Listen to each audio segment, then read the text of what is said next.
In 2010, just around the Copenhagen COP, a bunch of parliamentarians from 16 countries said, we want to legislate better on climate change. We're the ones passing the laws, we're the ones passing the budgets, we're the one overseeing our governments. Yet we have no idea what laws we have on our books. How can we learn from each other how to do it better?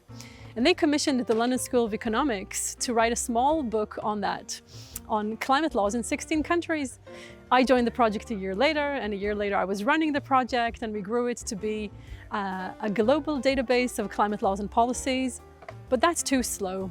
So 18 months ago, I started a not-for-profit climate tech startup that harnesses the power of AI and natural language processing to document and analyze climate laws and policies much better.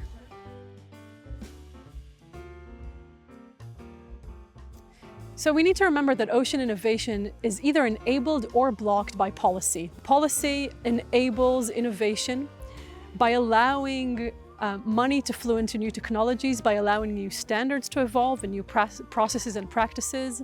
Innovation in policy also enables blocking of damaging activities. Innovating in policy also enables capacity building within the populations that are affected by the degradation of marine environments.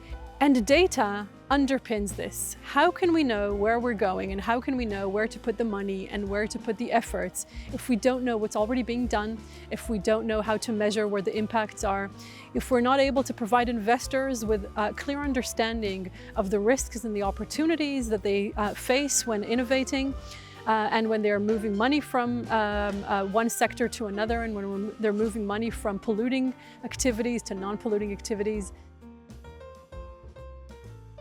If we give data to decision makers, whether they are policymakers, whether they are people holding policymakers to account, advocating for different policies, whether they are financial actors, bankers, investors, insurers, if we understand what has already been done, we can learn from each other's success and mistakes. We can coordinate and collaborate better, because the oceans would only be able to thrive with radical collaboration. The ocean doesn't know sovereign national boundaries, and in understanding that only collaboration can bring us hope with regards to climate change in the oceans, sharing data very clearly will enable us to move forward.